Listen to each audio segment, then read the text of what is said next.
जय श्री राधे कृष्णा। आप सभी का दिन शुभ और मंगलमय हो।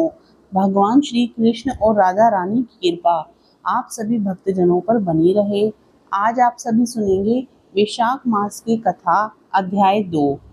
आगे की कथा में नारद जी कहने लगे, जैसे सतयुग जैसा युग, वेद के समान शास्त्र, गंगा जी जैसा तीर्थ, जल दान जैसा दान, भार्या समान सुख, खेती जैसा धन, जीवन के समान लोभ, नेत्रों के समान ज्योति, भोजन के समान तृप्ति, सत्य के समान यश, आरोग्य के समान हर्ष कोई दूसरा नहीं है। ऐसे ही वैशाख जैसा अन्य कोई दूसरा मास भगवान को प्यारा नहीं है। जो इस मास को व्यर्थ गंवा देता है, वह धर्महीन शीघ्र ही पशु योनि पाते हैं। संसार में अनेक प्रकार के व्रत तपादि हैं जो अत्यंत कष्ट साध्य हैं और उनसे फिर जन्म लेना पड़ता है, परंतु वैशाख मास में केवल स्नान मात्र से मनुष्य मोक्ष को प्राप्त होता है। सब दानों तथा सब तीर्थों के स्नान का फल वैशाख में केवल जल दान से ही मिल जाता है।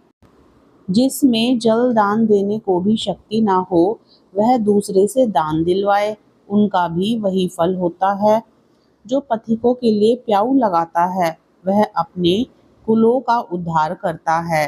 प्याऊ लगाने से देवता, पितृ तथा ऋषि अत्यंत प्रसन्नता को प्राप्त होते हैं।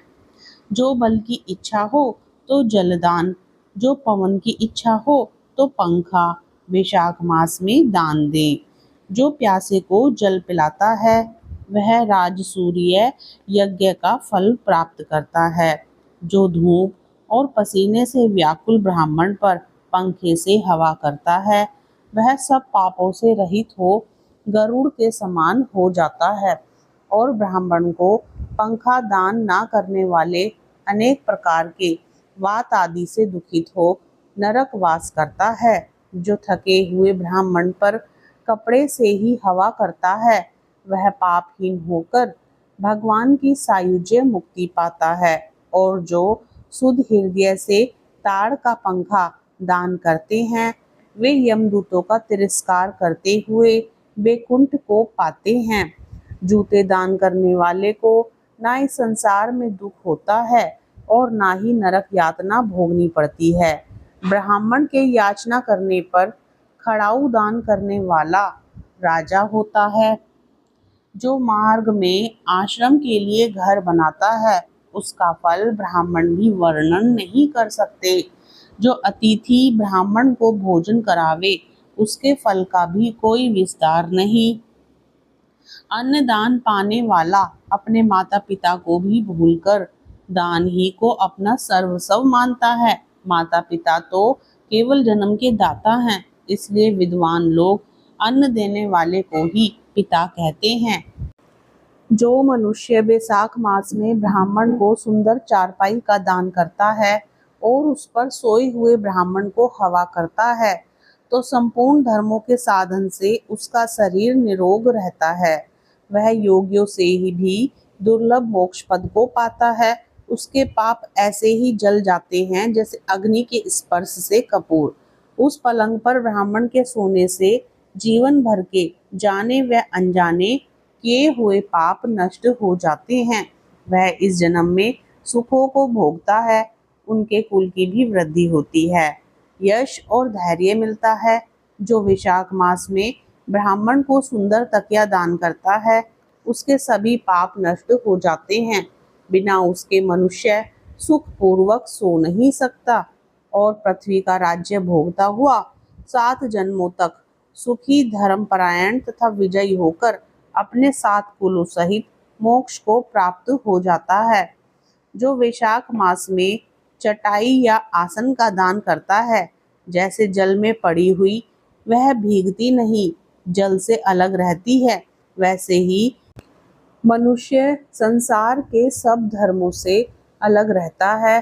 चटाई तथा आसन देने वाला पुरुष और सैया पर बैठकर सुख भोगता है।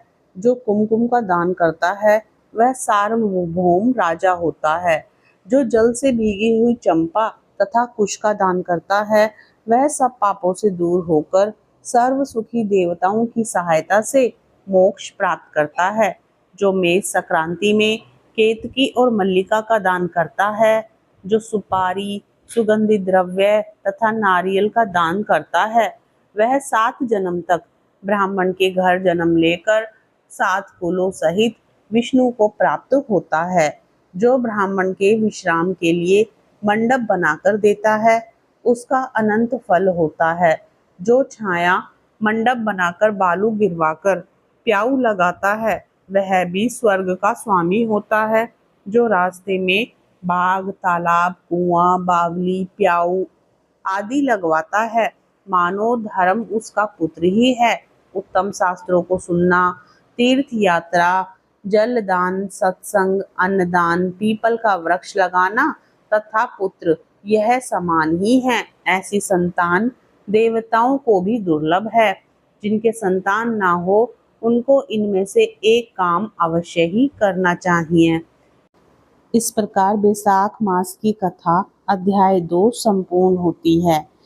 भगवान श्री कृष्ण को तुलसी अति प्रिय है और वैशाख के महीने में माता तुलसी की सेवा करने से विशेष पुण्य फल की प्राप्ति होती है। आज के दिन आप सभी तुलसी माता की आरती भी कथा के बाद जरूर सुने। जय जय तुलसी माता, सब जग की सुखदाता वरदाता।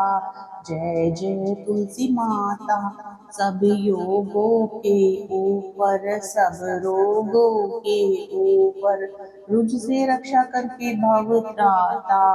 जय जय तुलसी माता, बटु पुत्री हे श्यामा, सुरवल्ली हे ग्राम्या। विष्णु प्रिय जो तुमको सेवे, सो नर तर जाता।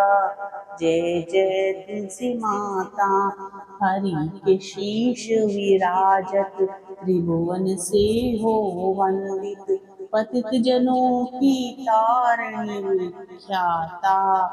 जय जय तुलसी माता, लेकर जन्म भी जन्मे, आई दिव्य भवन में, मानव लोक तुम्हीं से सुख संपत्ति पाता। जय जय तुलसी माता, हरि को तुम अति प्यारी, श्याम वर्ण तुम्हारी, प्रेम अजब है उनका, तुमसे कैसा नाता। जय जय तुलसी माता।